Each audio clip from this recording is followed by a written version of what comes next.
Hello! In this short e-lecture, I would like to introduce all those students with little or no background in linguistics to the development of English through time. The development of English can be subdivided into 5 periods. The beginning, that is, the time before the English arrived. The Old English period from 600 to 1100, the Middle English period from 1100 to 1500, the Early Modern English period from 1500 to 1700, and the period of present-day English from 1700 until today. So let's move back in time and start more than 2000 years ago.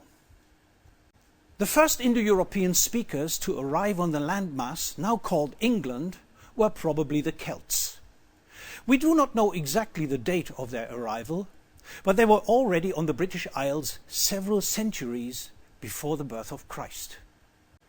Beginning in 55 before Christ, Julius Caesar, the Roman Emperor, made several attempts to invade Britain, but it was not before 50 after Christ that most of the land was under Roman domination, except for the northern part, which remained unconquered. Hadrian's Wall represents the borderline. England became Rome's westernmost outpost and was gradually Romanized. In 410 after Christ, the Roman legions were withdrawn from Britain, leaving chaos. The Picts raided from the north, and the Scots from Ireland, while the Jutes and the Saxons attacked the eastern coasts.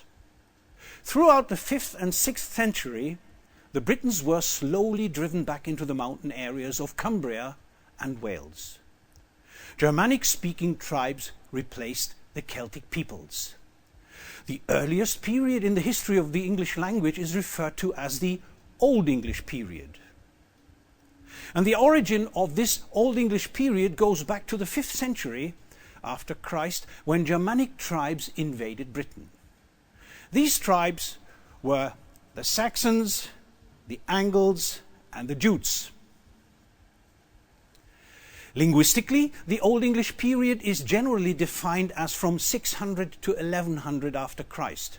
Due to the strong Germanic and especially the strong Saxon influence, the Old English period is often also referred to as Anglo-Saxon English.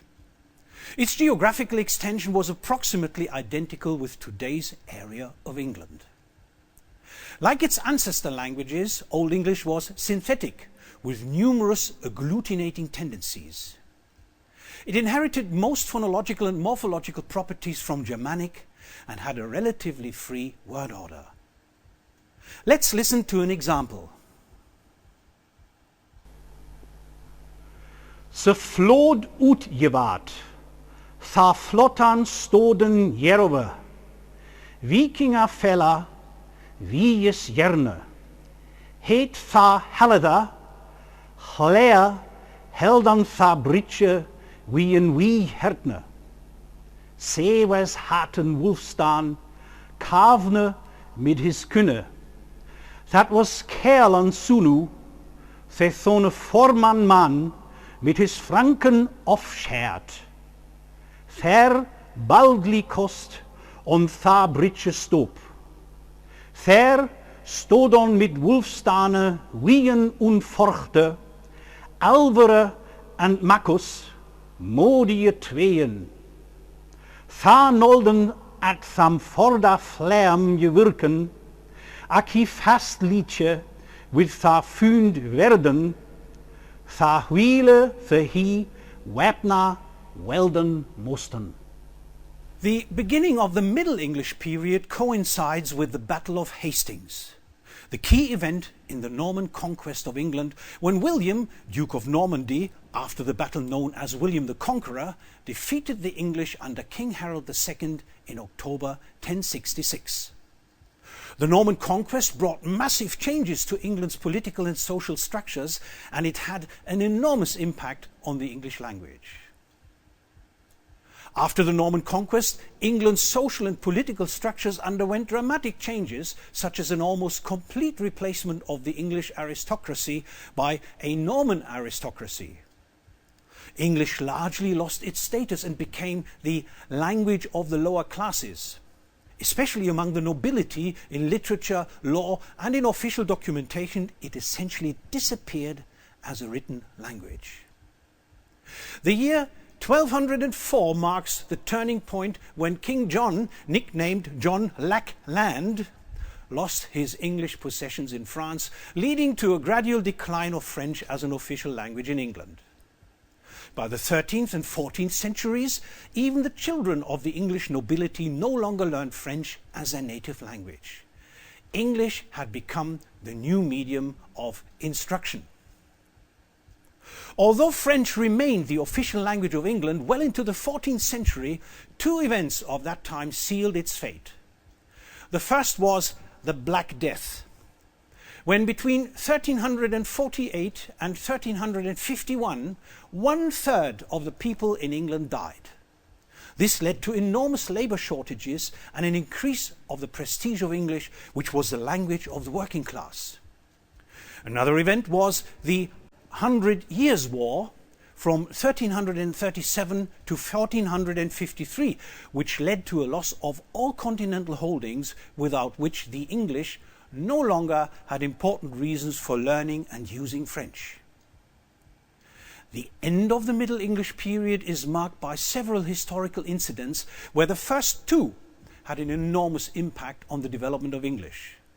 The introduction of the printing press to England in 1476 by William Caxton, which led to a standardization of the English language, and the beginning of colonization after 1500, after the discovery of America in 1492, which eventually led to a global spread of the English language. And then, of course, the inauguration of Henry VIII in 1509, who eventually cut the links to Rome and the Catholic Church. So by 1500, English had begun to obtain a new position, from a regional European language to a global system of communication. Due to Latin and French influences, a new language had evolved by the mid-14th century. Middle English was Germanic at the core, but had an extensive Roman vocabulary. Furthermore, in Middle English, the structural complexity of Old English had disappeared. The many linguistic developments which identify the Middle English period are most evident in the poetry and prose of the second half of the 14th century. Let's listen to an example from Middle English from the Canterbury Tales, written by Geoffrey Chaucer. One that April with his show resorter, the drucht of March hath parsed to the roter, and bathed every vein in switch liquor, of which virtue engendered is the floor. Juan Zephyrus eke with his sweete breath in spirit hath in every holt and heath. The tendre croppes and the younger sonne hath in the ram his halve koers ronne, and smale foles maken melodieën that slepen al de nicht with open ear.